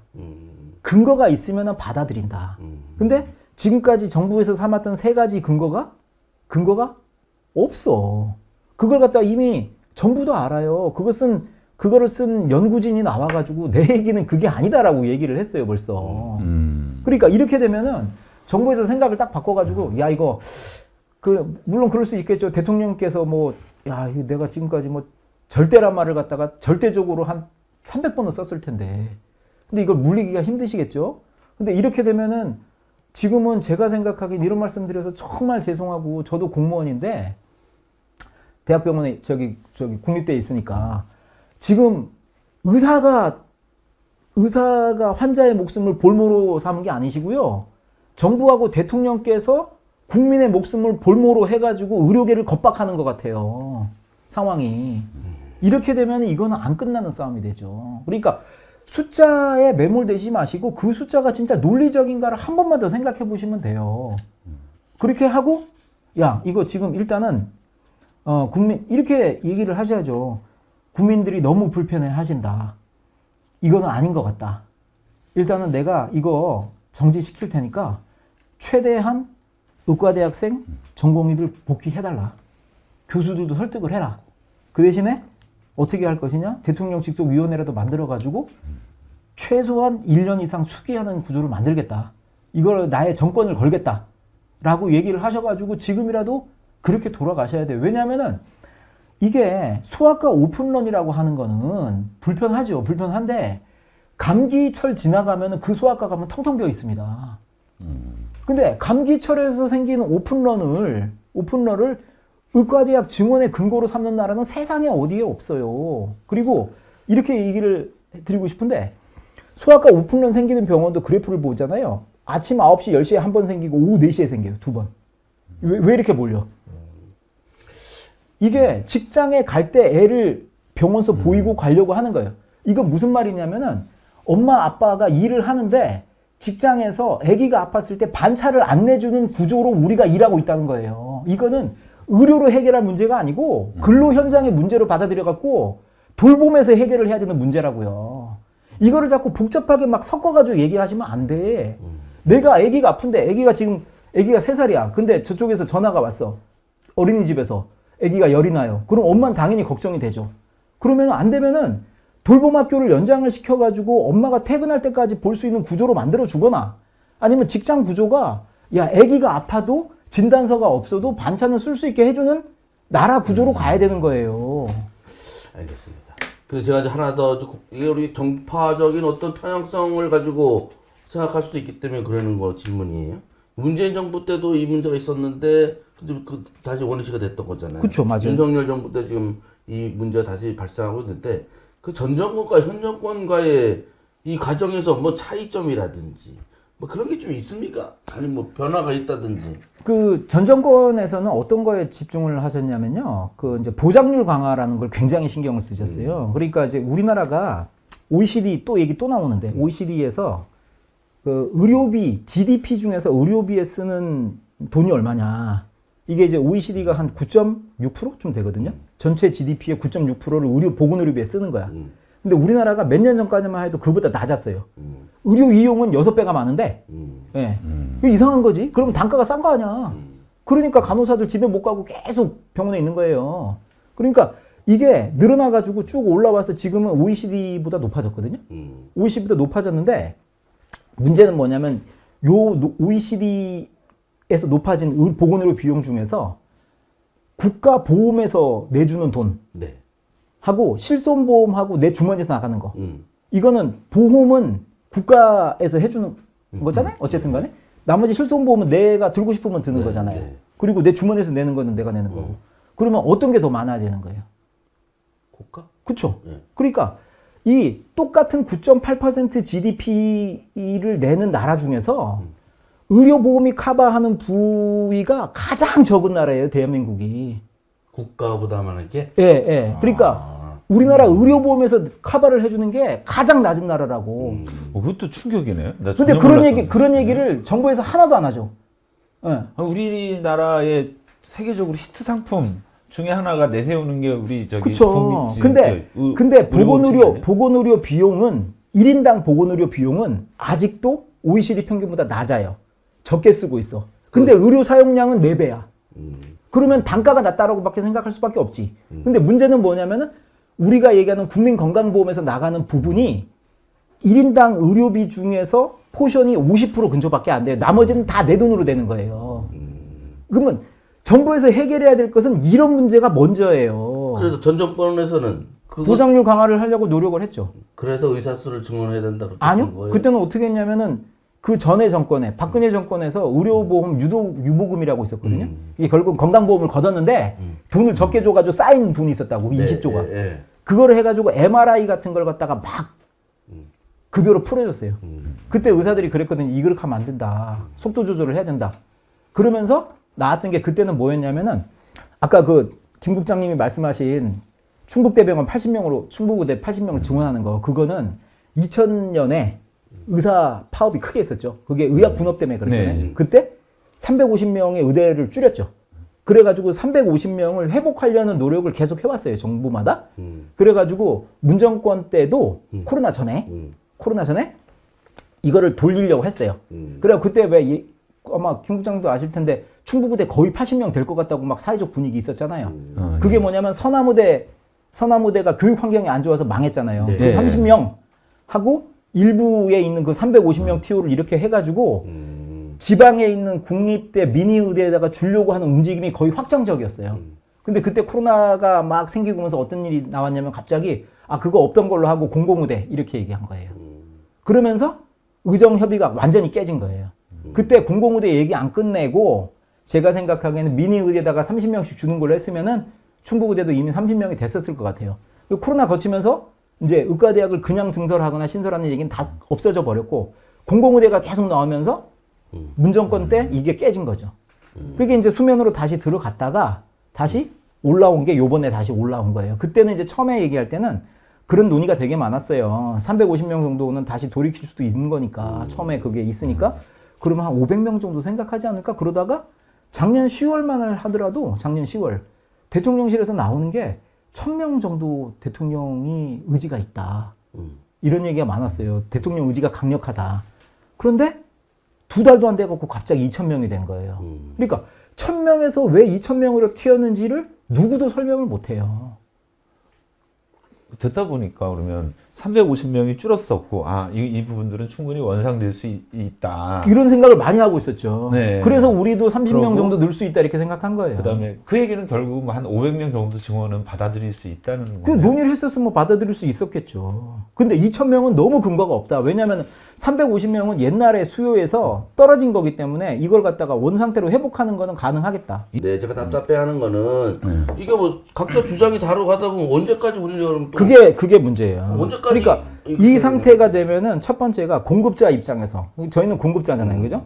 어떻게 생각하면은 이제 사용하시는 분들은 환자분하고 국민분들이 되시니까 공급자 이상에서 이게 건질 수가 있냐? 그러면은 교수들이 언젠가는 그 말이 나오게 돼요. 첫 번째는 뭐냐면은 지역 의과대학 특히 우리 같은데 저도 돌아왔고 하는 이유가 첫 번째가 지역에 있는 중증 환자를 보겠다는 꿈이 있었던 거예요. 왜냐하면 서울에서 2년 3년 펠로우 하고 나면 대부분 서울에 있는 종합병원 같은 데서 오퍼가 많이 와요. 교수님, 그 지방이시긴 한데 그냥 우리 병원 오시죠. 우리 병원이 큰 대학병원은 아니지만 그래도 꽤나 전문 병원이고 뭐 이런 오퍼가 많다고요. 근데 그거를 다 물리치고 놓으신 거잖아. 왔잖아요. 네. 왔을 때는 이유가 있는데 첫 번째는 한 가지는 뭐냐면 야 이거 지역 의료를 좀 내가 강화시켜 봐야 되겠다. 왜냐면 인턴 레지던트 때 한이 있어. 우리 병원에서 못하는 수술이라든가 아니면은 우리 병원에서 한다 하더라도 서울을 좋아하는 거는 피할 수가 없어요. 뭐 저기가 도지사께서 뭐 1년에 8만 명의 환자가 뭐 충청북도에서 서울로 가고 있다고 하는데 그게 그 8만 명 환자가 우리가 능력이 없어서 수술을 다 못하고 진료를 못해서 가시는 게 아닙니다. 이건 뭐냐면 자유스러우니까 무조건 다 서울로 가시는 거예요. 그러면 유방암 수술하고 난 거 보면요. 우리나라 국가 데이터가 있어요. 그게 유방암 2기, 3기 이런 분들 지역별 사망률이 편차가 없어요. 이게 무슨 말이냐. 지역에서 치료받아도 되는 거죠. 그리고 지역에서 의사들이 그래도 못하는 것들이 있단 말이에요. 그런 것들 때문에 다른 서울로 가시는 환자를 우리가 자주 봤잖아요. 그리고 야 우리 병원이 할 수 있는데도 서울로 가시는구나.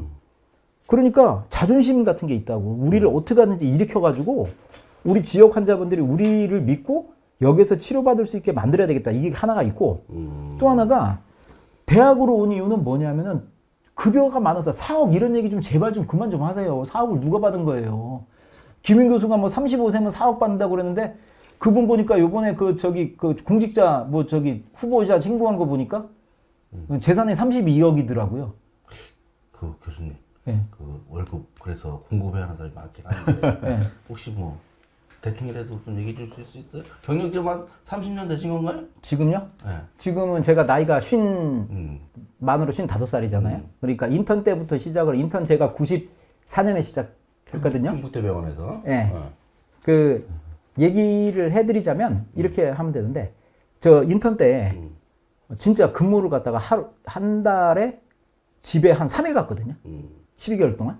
그때 받은 월급이 그때 돈으로 200만 원 초반이었어요. 교수님 되고 나서는 그때보다는 올랐죠. 그러니까 얼마쯤 받으실 것 같으세요? 한 뭐 3억 원 정도는 받지 않을까 최소? 세전 3억? 우리 이제 세전으로 얘기를 하면 세전 3억 안 되는데요. 세전 3억 안 돼. 예. 지금 말씀하신 당직비 다 넣어도 3억이 안 돼. 이것저것 다 넣어도. 지금 거의 공무원만 지금 한 30년 가까이 하는 건데. 그러니까 일이 두 개죠. 의과대학 일도 해야 되고 병원 일도 해야 되고 당직도 해야 되고. 그 이번에 부원장님 그만두셨잖아요. 예. 그래가지고. 뭐 부원장은 해봤자 보직수당도 없어요. 아 그래? 있나? 제가 드리고 싶은 얘기는 뭐냐면은 돈을 떠나서 아까 제가 할 얘기를 드리려면은 의과대학 학생들하고 전공의를 잘 지도해가지고 그 친구들이 저랑 같이 일하는 걸 보는 게 대부분 교수들의 꿈이에요. 그 제가 저보다 먼저 사직 썼던 배대한 교수라고 있잖아요. 네. 배대한 교수는 서울 사람이에요. 게다가 근데 공주 한일고 출신이거든요. 네. 그리고 우리 대학교 의과대학에 들어온 거예요. 그래서 인턴 레지던트 우리랑 같이 하고 우리 병원에서 1년 심장내과 펠로우 하고 1년 중환자의학 펠로우 하고 또 1년 반을 삼성병원에서 펠로우를 했어요. 그러면은 서울 사람인데 아버지도 서울 계세요. 서울로 가면 될 거 아니야. 근데 청주로 왔어요. 왜냐면은 그 친구도 꿈이 있는 거죠. 야, 여기가 우리가 지금 심부전 환자 제대로 못 봐가지고 우리가 심장 이식도 못하고 이런 게 너무 안타깝다. 그러니까 여기 온 거죠. 와가지고 또 밑에 학생들 지도하고 있잖아요. 근데 지금은 어떻게 됐어요? 현대의학이라고 하는 거는 교수 혼자 한다고 절대로 되지 않습니다. 좋은 서포팅 팀이 있어야 돼요. 훌륭한 간호사 선생님 계시는 게 저희한테는 엄청 큰 힘이에요. 네. 그런 팀도 있어야죠. 인턴 선생님도 있어야 돼요. 아무리 작은 의료 저기를 한다 하더라도 어떤 때는 제가 인턴 때는 잘했잖아요. 근데 나이가 30년 되면 그 일을 제가 인턴보다 잘할 수 있냐? 그거 아니에요. 레지던트들이 더 잘하는 것도 있어요. 그러면 그게 한 팀이 돼가지고 막 해야지 환자 목숨을 살리는 거예요. 근데 지금은 인턴 레지던트 선생님 안 계시잖아요. 그러면은 교수가 그거를 막 다 하잖아요. 근데 어느 날 되면은 그거를 다 할 수 있겠냐고요. 못하죠. 그리고 그러니까 중환을 못 보게 되는 환경이 생길 수밖에 없어요. 이렇게 되면은 언젠가는 몇 달 내로. 그러면은 그 다음엔 또 뭐예요? 지금 학생이 있어요? 학생 없잖아요.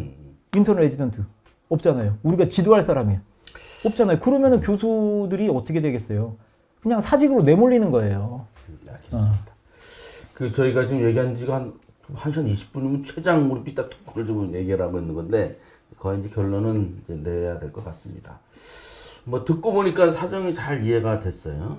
이해가 되고 있고 또 정부에서도 뭐 양측에서 뭐 대화를 서로 안 하겠다는 건 아니고 하겠다는 거니까 잘 그 해결되기를 기대하는데 그 데드라인이 있는 것 같으네요. 그 4월 21일 사표 내셔서 집에 진짜로 가신다는 게 4월 21일인데 그렇죠. 제가 3월 22일 날 사직서를 내면서 한 달 이게 저기 뭐 그 또 그 얘기 나오잖아요. 4주면은 완성된다.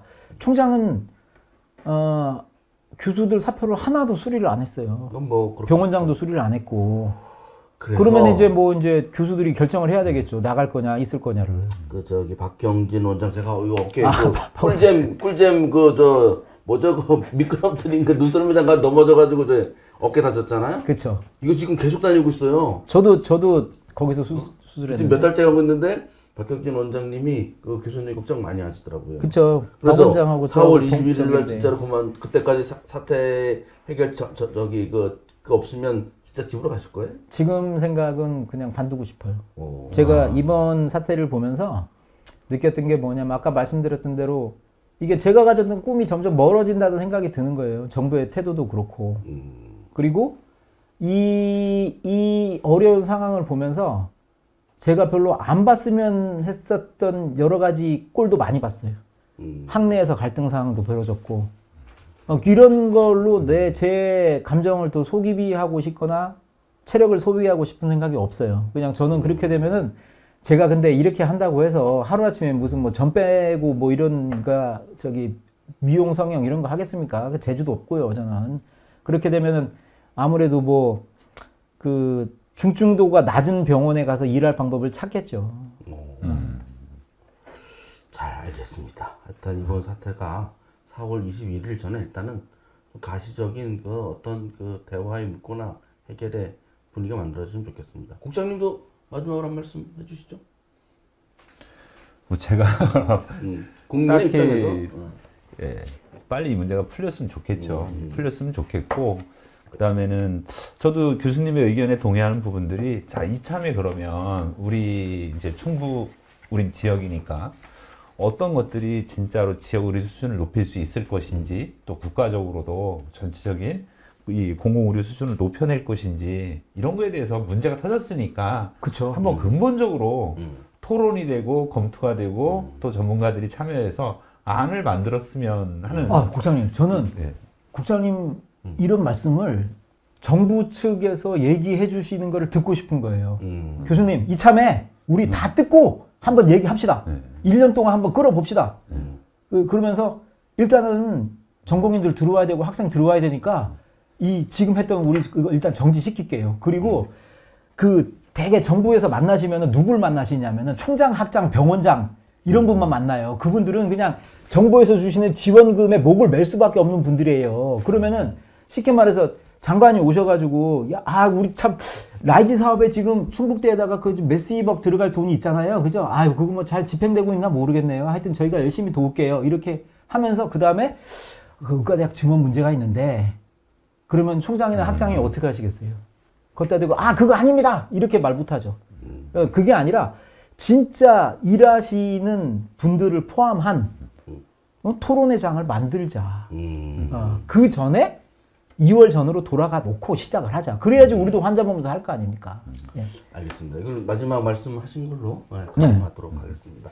하여튼 이거 지금 국장님 다 말씀 못했어요. 제가 중간에 끊어가지고. 그러면 또 마지막으로 아니 저는 다 했고 국장님 말씀 네. 못했다.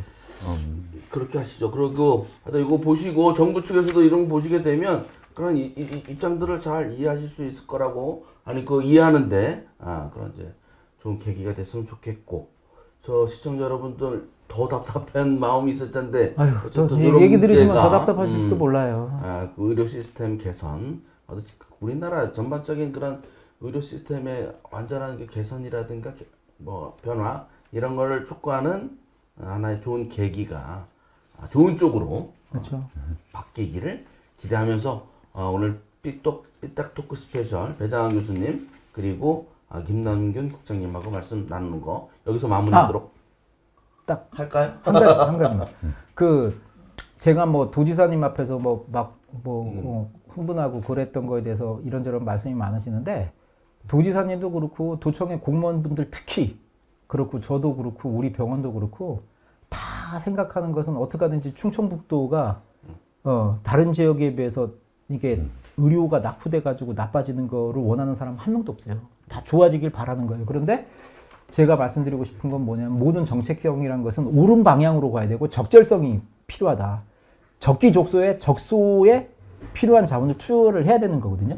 그러려면 결국은 뭐냐면은 진짜 건전한 대화가 필요한 거지. 예, 그런 거를 계속 그냥 필요할 때만 얘기하는 게 아니라 꾸준하게 얘기를 해가지고 서로의 속내를 드러내야지 좋은 방법이 나오는 거다. 저는 그렇게 생각합니다.